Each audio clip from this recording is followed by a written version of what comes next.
जैसे अगर देखा जाए दोस्तों बिहार की राजकीय भाषाओं के संबंध में, बिहार में दोस्तों अगर हम लोग बिहार में राजकीय भाषा के संबंधों में अगर बात करेंगे तो एक तो राजकीय भाषा है दोस्तों हिंदी, एक क्या है हिंदी, और दूसरी राजकीय भाषा के तौर पर अगर देखा जाए तो उर्दू है। ये दोस्तों राजकीय भाषाएं हैं। बिहार में भी क्या है, दो राजकीय भाषाएं हैं। जैसे आपके उत्तर प्रदेश में भी दोस्तों दो राजकीय भाषाएं, हिंदी चलती है और उर्दू चलती है। अपने बिहार में भी दो राजकीय भाषाएं हैं, एक हिंदी है और एक उर्दू चलती है। अब रिवीजन तो दोस्तों हम करा ही देते हैं, जैसे मंथली रिवीजन हम लोग करते हुए चलते हैं। तो यहाँ पर दोस्तों अन्य जो भाषाएं हैं, जो क्षेत्रीय भाषाएं हैं, उनके बारे में दोस्तों हम लोग बात करेंगे। तो बिहार में दोस्तों अगर हम लोग लैंग्वेज को लेकर के चर्चा करते हैं तो बिहार में दोस्तों एक लैंग्वेज के रूप में अंगिका का नाम दर्ज होता है। इसके अलावा दोस्तों वज्जिका एक लैंग्वेज है और सबसे मशहूर है यहाँ पर भोजपुरी। इसके अलावा दोस्तों मगही और मैथिली। अगर बिहार में बोले जाने वाली क्षेत्रीय बोलियों की बात करें या भाषाओं की बात करेंगे तो दोस्तों एक तो अंगिका भाषा यहां पर प्रचलित है। इसके अलावा दोस्तों वज्जिका, जो कि दोस्तों वज्जी संघ से जुड़ी हुई बिहार की प्राचीनतम भाषाओं में इसका नाम दर्ज होता है। इसके अलावा दोस्तों भोजपुर क्षेत्र से निकली भोजपुरी आज वर्तमान में पूरे बिहार में दोस्तों काफी लोकप्रिय है। इसके अलावा मगही का दोस्तों महत्व है। मगध के मैदानी भाषा क्षेत्रों में दोस्तों मगही बोली का प्रचलन हो जाता है। और बिहार के जब उत्तर पूर्वी हिस्से में जब जाएंगे, उत्तर पूर्व से लेकर के दोस्तों उत्तर पश्चिम का जो हिस्सा, ये मैथिली के लिए जाना जाता है। तो अब यहाँ पर दोस्तों बिहार में ये जो बोलियां हैं, जो भाषाएं हैं, इनके संबंधों में अलग अलग क्या प्रयास किया गया है, तो एक एक करके दोस्तों बात करेंगे। सबसे पहले हम लोग बात करते हैं मैथिली को लेकर के। किसको दोस्तों, आइए सबसे पहले हम लोग डिस्कस करते हैं मैथिली को लेकर के।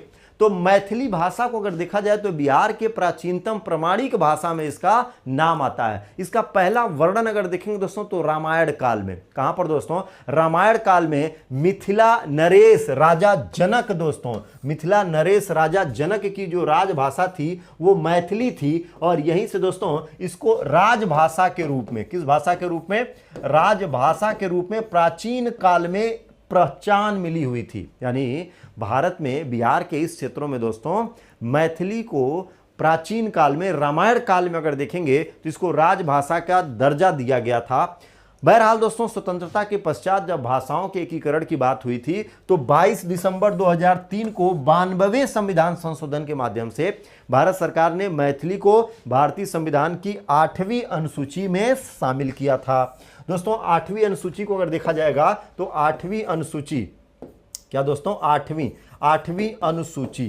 8वीं अनुसूची जो कि दोस्तों भाषा के लिए जानी जाती है। और इसमें अगर देखा जाए तो वर्तमान में क्या है, वर्तमान में दोस्तों 22 भाषाएं हैं। वर्तमान में क्या है, 22 भाषाएं हैं। इनमें से दोस्तों मैथिली भी एक भाषा है जो 2003 में सम्मिलित की गई थी संविधान की इस 8वीं सूची में। साहित्य अकादमी द्वारा दोस्तों मैथिली को भाषा का जो दर्जा है ये 1965 से ही प्राप्त हो गया था। ये पॉइंट्स ध्यान रखेंगे। तो ये दोनों पॉइंट्स दोस्तों आपके एग्जाम में एकदम छपने वाले हैं। 8वीं अनुसूची में मैथिली को कब एक भाषा के रूप में सम्मिलित किया गया, तो दोस्तों ध्यान रखना है 92वें संविधान संशोधन 2003 के तहत मैथिली को 8वीं अनुसूची में सम्मिलित किया गया। इसके अलावा दोस्तों साहित्य अकादमी द्वारा मैथिली को कब भाषा का दर्जा दिया गया था, तो 1965 में साहित्य अकादमी द्वारा मैथिली को एक भाषा के दर्जा के रूप में रखा गया था। क्लियर, चलिए भाई आगे बढ़ते हैं। इसके बाद दोस्तों बारी आती है भोजपुरी की। भोजपुरी का दोस्तों प्रचलन अगर देखा जाए तो उत्तर प्रदेश और बिहार दोनों में है। इसको अगर देखा जाए दोस्तों तो इसका जो प्रचलन है, इसका प्रचलन अगर देखेंगे दोस्तों तो बिहार, यानी अपने बिहार के साथ साथ दोस्तों उत्तर प्रदेश दोनों में इसका प्रचलन है। वैसे दोस्तों भोजपुरी बहुत ढेर सारे विदेशों में भी बोली जाती है, खास करके कैरेबियन द्वीप समूह में आप चले जाएंगे, सूरीनाम, फ्रेंच गुयाना, इन सब राष्ट्रों में भी दोस्तों भोजपुरी का प्रचलन है। तो भोजपुरी को अगर इसके उत्पत्ति क्षेत्रों की बात करेंगे तो इसकी उत्पत्ति दोस्तों वर्तमान में भोजपुर क्षेत्र जो सारण जिला के अंतर्गत है, तो दोस्तों भोजपुर क्षेत्र से इसका उदय और इसी के नाम पर दोस्तों इसको भोजपुरी कहते हैं। इसी को क्या है, भोजपुरी कहते हैं। और दोस्तों भोजपुरी को आर्य परिवार की भाषा बताया जाता है। आर्य परिवार, आर्य परिवार आर्य परिवार की भाषा के तौर पर दोस्तों इसको जाना जाता है। वैसे दोस्तों आर्यों की भाषा के लिए अगर देखा जाए तो इनकी भाषा क्या थी, संस्कृत थी।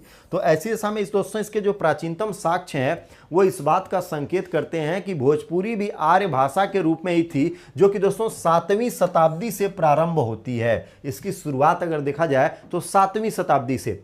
भोजपुरी को दोस्तों बिहार में अगर देखा जाएगा तो बक्सर, आरा, सारण, पूर्वी चंपारण, पश्चिमी चंपारण, रोहतास, ये जो बिहार के दोस्तों पश्चिम दक्षिण के हिस्से हैं वहां पर ये बोली सबसे ज्यादा धड़ल्ले से बोली जाती है, और पड़ोसी राज्य उत्तर प्रदेश में भी इसका दोस्तों है प्रचलन। तो भोजपुरी विशेष महत्व रखेगा। भोजपुर क्षेत्र से दोस्तों इसकी शुरुआत हुई है, जिसका बिहार में भी है प्रचलन। मगही में आ जाइए भाई, मगही भाषा का विकास अगर देखा जाए दोस्तों तो मगही से हुआ है, जो प्राचीन काल में मगध साम्राज्य से जुड़ती है। किससे?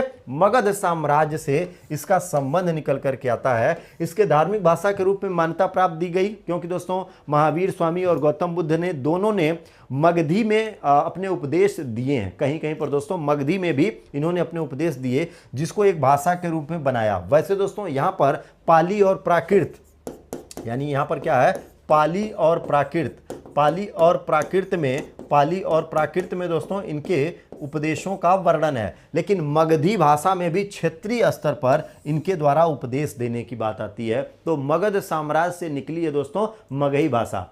हाँ, आपके गोपालगंज में तो भोजपुरी है भाई। ममता राज जी, आपके गोपालगंज में कौन सी भाषा है? वो तो पूरा का पूरा भोजपुरी का बेल्ट होता है, और वहां पर भोजपुरी का इंपॉर्टेंस रहेगा। तो बुद्ध ने दोस्तों भाषा के प्राचीनता के प्रश्न पर स्पष्ट कहा था कि मगधी मूल भाषा है, अतः मगही मूलतः मगधी भाषा से विकसित हुई भाषा के अंतर्गत रखा जाएगा।